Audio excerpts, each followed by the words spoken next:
Hi, welcome to episode 99 of the Productive Wellbeing Show. I am so excited that on this episode, which is also day 11 of our 12 days of Christmas, I am being joined by the amazing Alison Bean, who is the director of Unique Minds Counselling. And we are going to be having a conversation today about mental and emotional well-being and 2020. And also she is going to teach us how to make a positivity jar for 2020.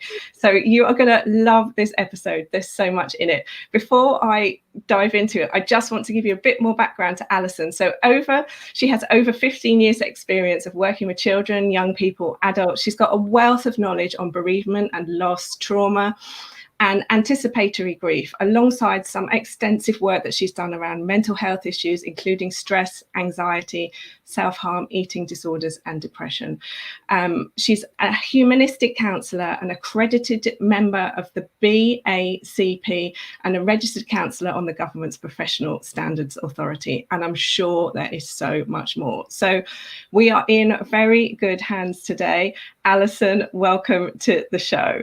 Thank you so much for having me, Abigail. What an introduction. Sounds like I've been busy over the last 15 years. I think you have. And I am so excited to have you on the show today because I've wanted to have you on the show right from the very beginning. But 2020 has kept you very busy. Before we dive into that, guys, as always, if you're joining us live, say hi, let us know where you're joining from. If you're catching up on the replay, let us know where you're joining us from on the replay, because we love to look back and see who has been with us on this journey since the start of 2020. Episode 99, can hardly believe it. So Alison, tell us a bit about the work that you do. Who do you work with? And maybe weave in a little bit about how 2020 has been in all of this, because you've been doing your work for many years now. So, okay. So, first of all, as I say, thank you so much for inviting me on today. So my work really, I am qualified counsellor, have been qualified for 15 years. However, my counselling journey started way before that, back in 2001 when I first started training. And the work that I'm currently doing at the moment hasn't really changed. It's just grown, I would say, on that 15 years. Presently, the last 5 years, my company Unique Minds has been growing. I have associate counsellors working alongside me. We work in schools with young people and primary schools as well as secondary schools. Also work with clients in corporate companies.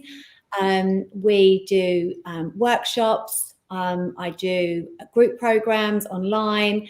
So it's been a journey of, really for me, mental health and emotional well-being has been a passion for me probably all my life, from growing up. Always was the agony aunt in the family, always was the one that, all my friends would come and, tell me all their problems and everything. And I suppose, if you've got an empathic nature or, a listening ear, and, my own personal experiences as well along the way. When I was 30 and I had my first daughter, decided that, actually that's what I'm going to do, is I'm going to retrain and actually become a counsellor. So from a completely different background, I was in corporate before for 14 years as a derivatives trader in the city. So wow, a completely different, a different career, absolutely. Along the journey that I've had, for me, life is about we experience loss in so many ways. And I think this year for me really has been a focus on how much we have lost, because obviously, the loss of being able to do what we want to do, the loss of that normality, as we will always call it.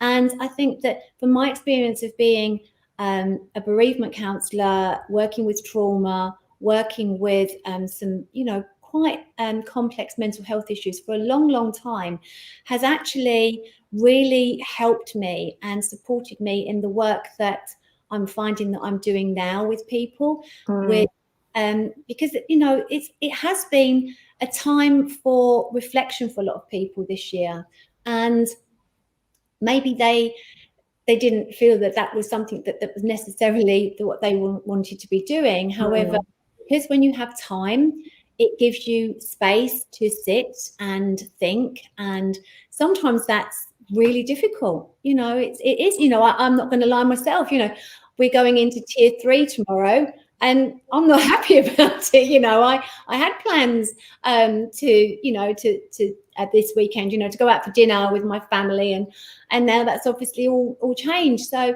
I think that really, what has happened this year, especially with the work that I'm doing, is it's shown a big increase in people's awareness of, they may have some, anxiety issues when they've never had anxiety before, and it's probably normally down to losses, not necessarily a bereavement or a loss in that sort of way. A lot of losses of relationships, loss of jobs, loss of being able to do what they have wanted to do. Lots of people, as human beings, we find ways to have strategies and coping mechanisms. So, for example, females, we quite often, retail therapy is a great, I'm going to hands up to that. If, I'm feeling, I'm a bit, got a lot going on at the moment, a bit overwhelmed, feel like I need a bit of a boost, a trip down to the shops is quite a nice, therapeutic working. But actually, when we're not being able to do that this year. What would you say, sorry to interrupt, what would you say has been sort of like the most common themes coming through in your conversations with clients, and maybe sort of new clients who haven't sought counselling before? Have you seen a lot more people sort of coming forward and really needing those conversations? So back in March, obviously, the majority of my work for the 15 years has always been face-to-face. I have done online work, I did a lot of online training 5 years ago. However, it wasn't really counselling is very much, talking therapy. It's about contact. It's about human contact. So it has been predominantly always face-to-face. And so obviously in March, my business went completely online within 12 hours. So from, seeing all my clients face to face, it was all online. And at that time, even though I was continuously seeing, clients, I would say it's now that more and more people are coming forward and saying, I'm really struggling. I'm really, really not coping with this. I've seen a real increase in male clients as well, which has been, it's been interesting to see that actually a lot of men are now struggling with feelings of loss of identity. Who am I? I was the one that would get up every day, go out to work. Now I'm actually this year, I've been having to provide childcare as well, whilst my wife and I have been trying to juggle things. That, once again, as I say, loss of jobs, loss of visibility as well. A lot of people have become quite anxious through not having the connections with people. If people have always gone into the office, a lot of clients around where I live would commute into London and offices, and now suddenly, for the last 8 months, that was not what they're doing. So they're working from home, and it's isolating. It's we have all these Zoom calls and Teams, and great for connection. However, the chat by the coffee machine, or the coffee after work, or that social interaction just isn't there. Yeah, I guess there's so many more worries about how, I love that angle of how will I be seen. I hadn't even thought about that. So how will I be seen? How could I even be considered for a promotion if I'm getting zero FaceTime with the decision makers? And obviously everybody's got their own problems in the year that this is, and no problem is better or worse than any other. It just is, and that could be the biggest problem in somebody's life. And I think the thing is, though, around what visibility, you know, especially as human beings, even if we're introverted, we're not extroverts, it's still being considered and being acknowledged. I think that's the big thing. People, there's a lot of a sense of not feeling so much acknowledged, and that can cause anxiety. You know, it can cause relationship issues. I would say that, you know, a lot of my clients are coming at the moment with that, you know, who am I? Who am I now? I don't know who I am. You know, I'm also finding some of them, what is this emotion? Yes. Because a lot of people are we were talking about this yesterday on the panel, they're so busy being busy, and we all are guilty of this, that suddenly there's these emotions of, well, how do I deal with this? And the thing is, because we as human beings, we don't like feeling that uncomfortableness. So we do automatically try and find ways to have a strategy, have a coping mechanism. So it is, you know, that emotion will come up, oh, I'm feeling a bit anxious, or I'm feeling a bit stressed.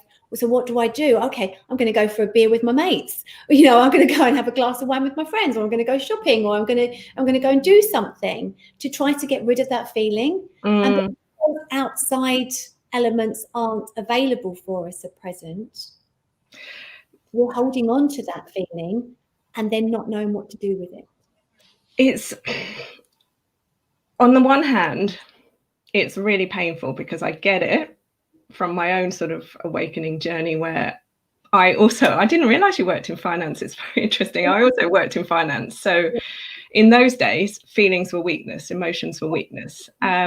So when I had my kind of wake up call and started to feel emotion, I just didn't know what to do with it. I feel happy, I feel sad, I feel uncertain, I feel anxiety. Like you'd worked out coping ways to be busy, like you say, go to the pub for a drink, go to the shops, go to the gym, go to a meeting, book a holiday. And literally every single coping mechanism this year has been taken away.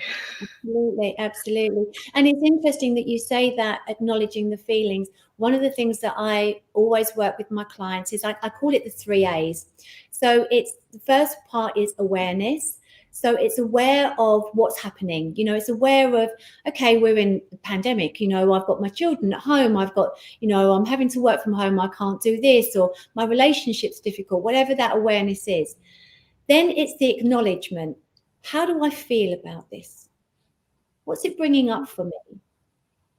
And then it's the taking action.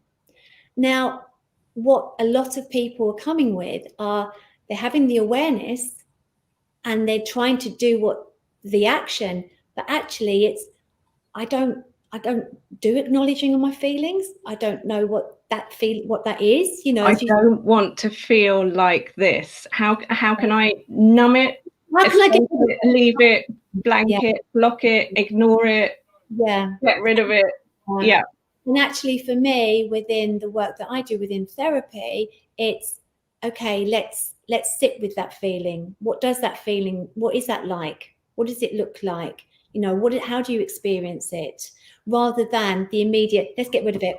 Let's get rid of that. Let's abolish it. Let's like cover it up with a sticking plaster. It's actually, let's rip the sticking plaster off, which I think what this year has done, it's actually been ripping, you know, each month is like, there's another plaster being ripped off. So there's wounds, and a lot of people have some open wounds that actually maybe they haven't dealt with 5 years ago. Maybe they haven't dealt with 10 years ago. Maybe it is a relationship that, you know, they're still struggling to get over. Maybe it is the loss of even losses, as I said, loss can be absolutely anything.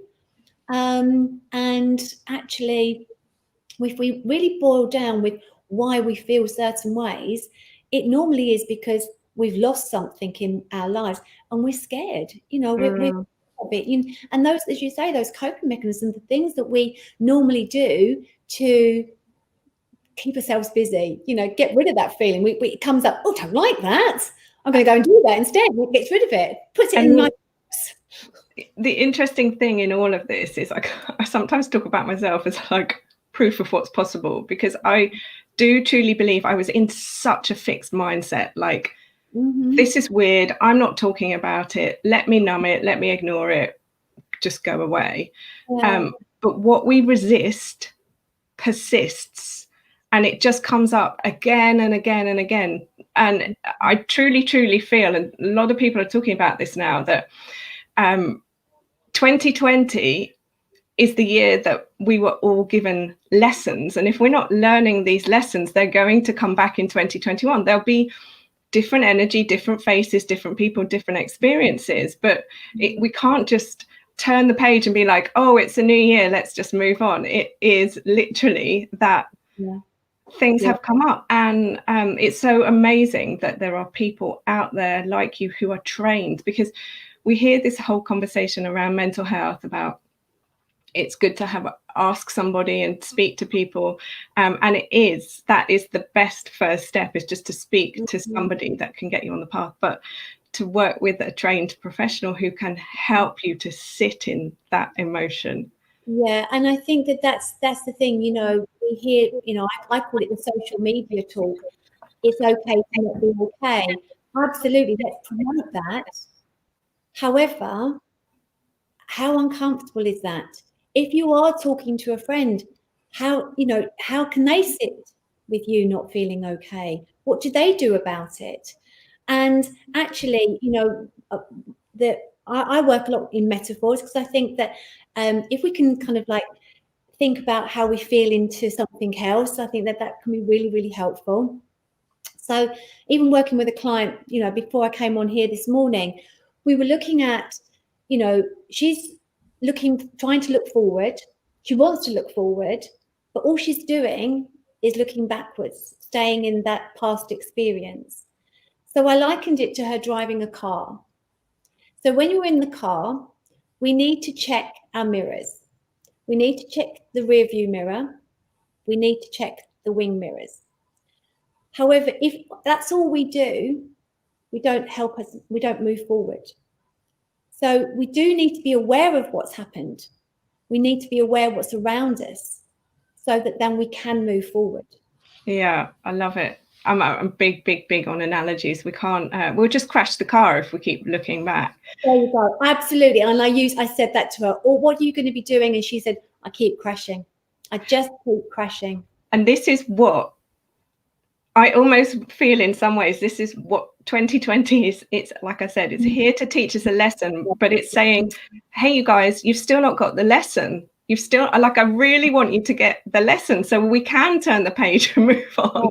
Yeah. And we're all like, no, don't want to look at it. And they're like, you can't, it won't change if you don't change. Yeah. It was Einstein who said insanity is doing the same thing over and over again, expecting a different result. And we're like, okay, so Netflix, wine, crisps, Zoom, Netflix, and it's like, this doesn't work. Sit down with a piece of paper and journal it out. So give us some top tips of things that you do with your clients. Okay, so I look at the five ways of well-being. So the 5 emotional well-being, and one of those, we've got exercise, we've got to learn, to take notice, we've got to give, and we've got to connect. Now, the thing is with most people is, like, we think, oh, connect, okay, well, we just, connect on social media, or we connect on a phone call, or we'll connect with some, a Zoom call or something. But actually, it's breaking down these things and actually, do you want to be doing that, or is that still a chore to you? Because actually, for some people, that's not what they want to do. So how can you connect in a really positive way? So actually breaking it down so that we can be moving forward, even like with the exercise, that first lockdown, it was amazing, you know, like everyone was doing like Joe Wicks every day, and you know, we were all kind of like, you know, suddenly became you know, we had our own personal trainer in the lounge, didn't we, every morning at 9 o'clock. Now, you know, that's not what people want now, because that's, you know, I think the thing is, when things are new, we get quite excited and think, oh yeah, I like that, and then it becomes, as you say, we keep doing the same thing and expecting the same results. So we've got to actually keep changing things up all the time. I think that that's why, you know, promoting this positive mindset is what you're talking about. Having the fixed mindset is doing the same things all the time and expecting the same results. However, if we reframe that and renew it and actually, okay, so how can I promote positivity into my life? Now, Great question. Right. Guys, somebody put that one in the comments. How can I promote positivity in my life? Mm-hmm. That is a journaling exercise for you today. How can I promote positivity in my life? Because what Alison's doing now is she's giving us the next step. So we've acknowledged we don't feel great, but we need that next step. Otherwise, we're still going to stay. But see, talk to us about this psychology of, thank you, Helen. Talk to us about the psychology of, I'm going to put that up. How can we allow ourselves to feel good? Because some of this now is that we've spent all year feeling uncertain and anxious. How can I promote positivity in my life implies I'm going to feel better, but without the proof around us. Does that make sense? Because I think this is my personal thing, is everybody else around me is still in anxiety and worry and fear, but I don't want to feel like that anymore. Okay. So we have to be, it is around focus. Human brains are naturally programmed to look at the negative. They're not programmed to look at the positive. You know, even when we think of fight and flight, you know, that's not looking at stop, looking at what am I grateful for, you know, verbalizing it in a different way, looking for a solution. It is, you know, we are naturally programmed to look negatively. So I will use the analogy as well that we go to the gym and have a personal trainer so that we can keep our bodies fit and healthy. And, you know, might want to, you know, get a 6-pack or build bigger muscles or be able to run a 5K or whatever it is. So we do that, and it's hard work. You know, I don't know. I've run a couple of half marathons before, and oh my gosh, the training for that is commitment. It is hard. Some days you feel energized and amazing, and then the next day you may feel, oh, I really don't want to get out of bed today and, you know, do a 10-mile run. However, to keep myself on track, I know I've got to do it. So if we do that for our bodies, our physical bodies, why don't we do it for our minds? So if we start thinking, okay, how can I be this personal trainer for my mind? What can I do to actually promote positivity in my life on a daily basis so that my mindset can become much more focused, much more forward, you know, not sitting in the car, you know, still knowing what's behind and still knowing what's to the side of us. We need that, you know, otherwise if we forget all that, that's not healthy either. But how do I move myself forward? So we hear a lot about affirmations. We hear a lot about gratitude practice. We hear a lot about, you know, having this, you know, promoting positivity. So the things that I will talk to my clients about is, okay, so journaling, I absolutely think I try to encourage everybody to journal. But a lot of the questions I would get from clients is, well, how do I do it? How do I know that I'm doing it right? I don't want anybody to see my journal. How do I hide it? You know, I've never written a journal because I don't want my kids to see it or my husband to see it, or, you know, and it becomes very much like when we're a child and you might be writing a diary, you know, and that was, when you think of all the things that we were encouraged to do as children, it almost gets stamped out of us as an adult. And I think that the work that I've done with children has really helped support the work that I'm doing with adults, because it's so natural for a child to say, oh yeah, okay, I'm just going to get a jar, right? A jar, and I'm just going to go to the kitchen. Yeah, a jar. You know, I've got my daughter's one here, and another one with some sweets in. Yeah, okay, so a jar. And okay, so at the end of every day, what would you like to put in the jar that you'd like to keep? So maybe it's a quote that you've seen. Maybe it's something that somebody said to you that day and you held on to it and that made you feel really good. Maybe it's an achievement that you've done that day. Maybe it's an affirmation that you want to keep encouraging yourself to be, okay, yes, you know, I am surrounded with positivity, or I'm moving towards my goal, or I am energized, you know, my body is full of energy and I feel healthy and fit. And all of these things, you know, I think it's great to be very visual and colour. So I will use colourful Post-it notes, especially this time. Some little bits of paper. I like to do it like this. Yeah. And write them on these, you know, before you go to bed. We all know that to create new habits, to put them onto an old habit. So I always think that 2 habits that we all do, because our circadian rhythm allows us to do this, is we always get up in the morning and we always go to bed at night. So actually, if we put these habits onto, you know, so that when we go to bed at night, you might want the jar next to your bed. You might want the jar, you know, the thing, that's what I do before last thing I do before I go to bed at night. I'm going to write this affirmation, or something that happened to me today that was really good, or I did something towards my goal, or I saw this quote today and I really liked it. You know, it was really powerful to me and it meant something to me. Write it on your Post-it note and pop it in your jar. Pop it in the positive. Amazing. I love this. And pick something out of so I've actually got a jar of my own. Okay. Have you got your own jar? Pick something out that you've written, or is it personal?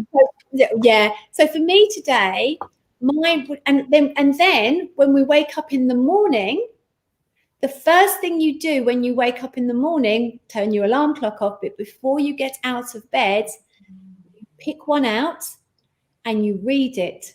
And if you can, I would always encourage things to be read out loud. And that's because we connect to both of our senses. So it's, you know, the sense, you know, like our sight and our hearing as well. So it really then does stay with us. Amazing. I love it. So mine is kind of more things that I would want to be saying to myself, because it's so easy to get trapped in this mindset of, what have you done? What have you got to do today? So yeah, this is one I just pulled out. Have I told you lately how much I freaking love you? Oh, wow. Okay. So I'm like, that is a nice one to get. Yeah. Okay. So for me, I've got, for me, and this is one that I actually wrote last night, I am eternally grateful that my family will be with me in the next week. Amazing. Because for me, you know, my top value is family. So, you know, and I think that that's, and it definitely, sometimes, you know, obviously if this is an exercise that you're just starting doing, obviously, you know, this is something, Abigail, that you do, which is amazing. So if you haven't got anything in your jar to begin with, start putting some, you know, start putting some in, so that you've got maybe 5 or 6, so that there's like a little bank of them. And then start doing this exercise on a daily basis. And so that each morning, I really encourage, though, it's the action of doing it that does then promote the more of a positive mindset. And if the first thing that we say to ourselves every morning is something positive, it kind of like resets us. You know, it's the intention for the day. This is what I'm going to be doing. This is where I'm going. And somebody's just saying that they've got a positivity jar in their kitchen, so they will look at it if they're feeling low. And I think it's great, because I do sometimes do that if I don't feel like in the right zone. I'll pick it out and I'll see what it has to say. Yeah. And actually, you know, it's the one that my daughter's got, you know, I won't read my daughter because I just pinched this out of her bedroom. This used to have tea bags, mint tea bags in it. Amazing. Smells, and she loves mint tea bags. So you actually can smell the smell as well. So actually, once again, that's you're using another sense. So if you're feeling struggling, you know, during the day, it's actually right. Okay, you've got your jar. A smell that really empowers you and makes you feel good. Take one of the, you know, your notes out, read it out loud.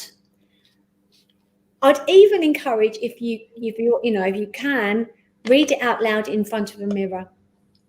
Wow. Because you then, in that powerful. It's powerful, yeah. You know, you don't just want to go, oh yeah, that's fine, and then just whip it up. Okay, right, okay, I've done that exercise now. Put tick. It away. Yeah, tick. This isn't a tick box exercise. This is, we need to feel it. So it's going back to that acknowledgement. Okay, how do I feel now? How do I feel now? And if you don't feel any, pick another one. I love it. And if sort of the way that Alison's describing how she uses it doesn't work for you, you can put all sorts of things into it. My sister uses it to put in what amazing things have happened, and she looks back, she empties it at the end of the year on New Year's Eve and looks back at what's happened. So she will write every day, like, this happened, this person said this to me, and at the end of the year she looks back. So you can use your jar for whatever you want. I think the idea is that it's a way to bring positivity into your life. So you can have multiple jars as well. You can have multiple jars. I have a client who has a jar in her kitchen, and it's with her children as well. They started it when sadly her husband passed away.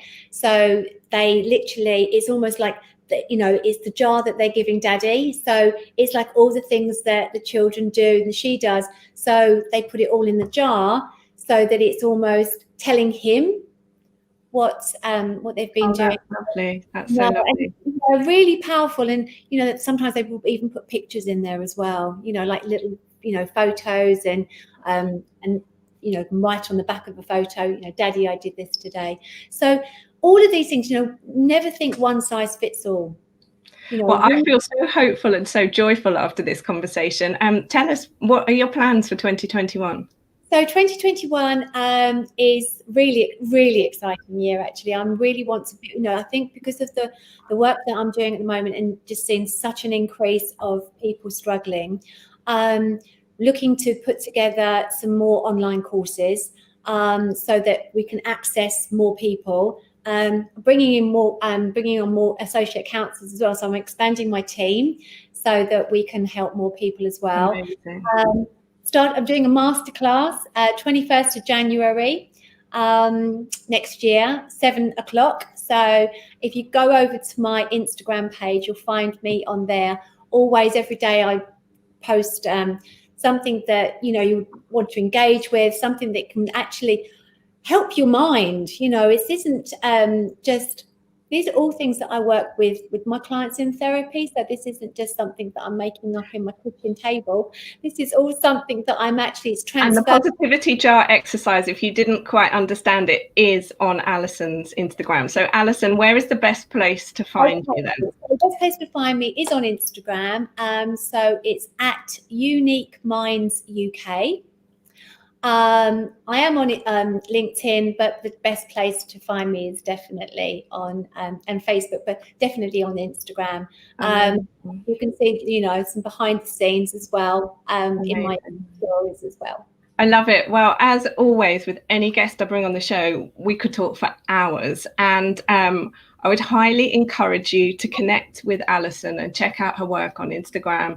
And if you feel like you are ready for the next step to sort of move from these weird emotions that are coming up and you want to move past them, then working with a professional is definitely a great way to move past them. So connect with Alison. Yeah, I would say that, you know, you can just always DM me as well if you want to be signpost, you know, from where you live, you know, your local area, you know, and I can always give you sort of like signpost on what websites to go on to find a good qualified counsellor. Amazing. Well, I love it. Just take away from this episode that you're not on your own, and it is okay not to be okay, but it's also okay to feel better, and there is hope on the other side. So Alison, thank you so much for your time. Truly appreciate that you've been able to fit us in. And guys, tomorrow is episode 100. I cannot